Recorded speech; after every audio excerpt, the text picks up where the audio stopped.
Herkese merhabalar, ben Tuğba, kanalıma hoş geldiniz.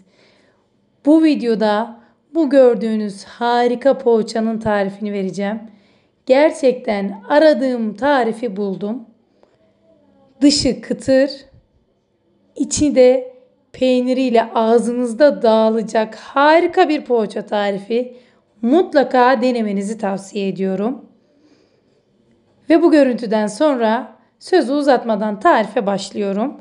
İlk olarak yoğurma kabına 125 gram oda ısısında tereyağı ekliyorum. 1 çay bardağı sıvı yağ, 1 çay bardağı yoğurt, 2 adet yumurta, birinin sarısını üzeri için ayırıyorum. 2 tatlı kaşığı toz şeker ekliyorum.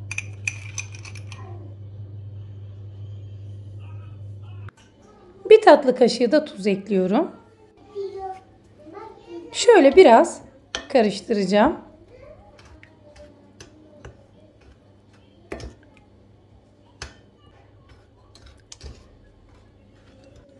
Yarım çay bardağından çok az fazla mısır unu ekliyorum. Bu poğaçanın belki de sırrı bu. Ve yaklaşık 3,5-4 su bardağına yakın un kullanacağım. 1 tatlı kaşığı da kabartma tozu ekledim.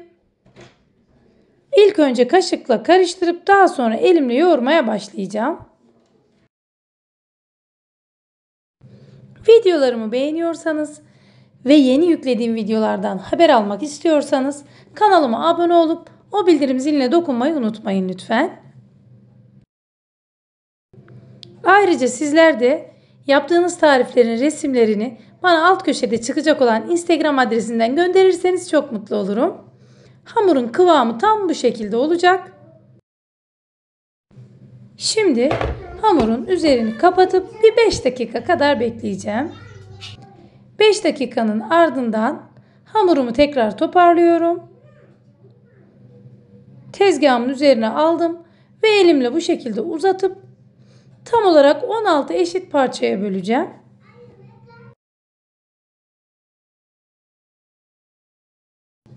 Öncelikle parçaların yerini bu şekilde belirledim ve şimdi kesiyorum.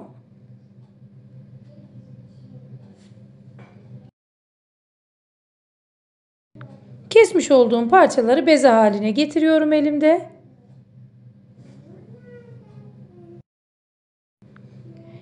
Gerçekten hiç abartmadan söylüyorum. Aradığım tarifi buldum.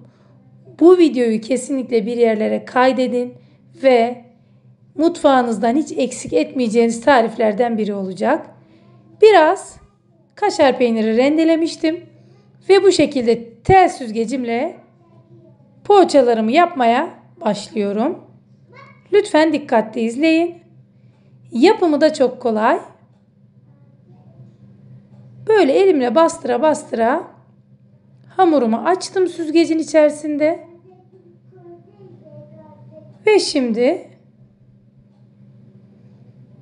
kaşar peynir koyuyorum. Hamurumun uç kısmını sıkıca kapatacağım.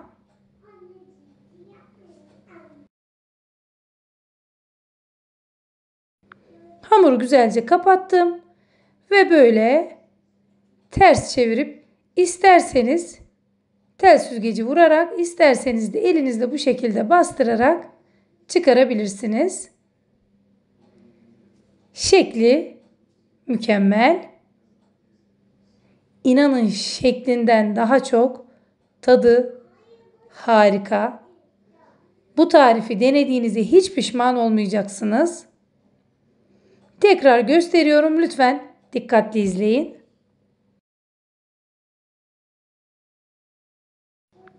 Mutlaka bu tarifi deneyin ve tadına bakın.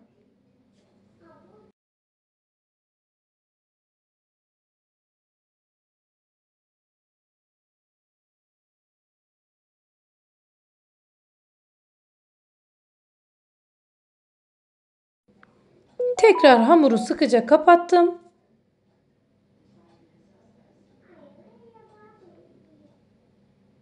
Ve tel süzgecimden çıkarıyorum. İşte bu kadar.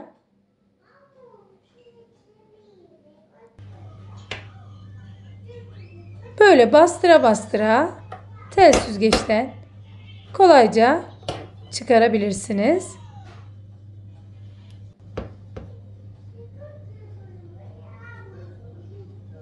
Tekrar gösterdim. Ve bütün poğaçalarımı hazırladım. 1 yemek kaşığı süt, 1 yemek kaşığı sıvı yağ ve 1 tane de yumurta sarısını güzelce karıştırıp poğaçalarımın üzerine sürüyorum.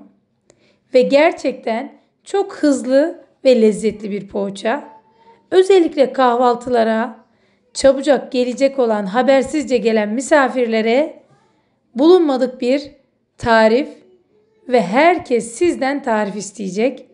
185 derece önceden ısıttığım fırında 20-25 dakika kadar üzerleri böyle güzelce kızarana kadar pişirdim. Ve poğaçalarımın soğumasını beklerken sizlere şöyle güzel bir görüntü şöleni yapmak istedim.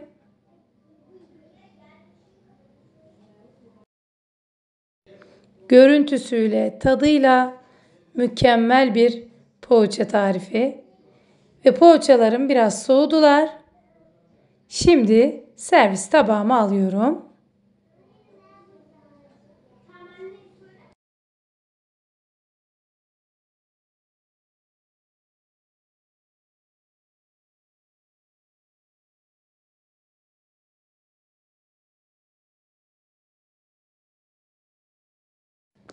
Şimdi poğaçayı daha yakından incelemenin zamanı geldi.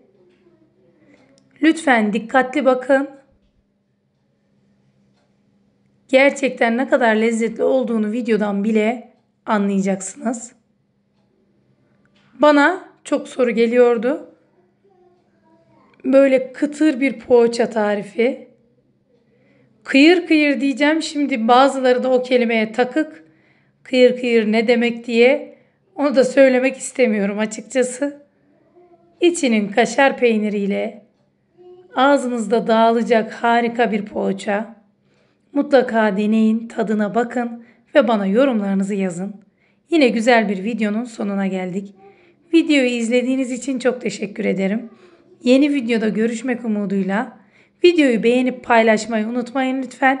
Hoşça kalın, afiyetle kalın.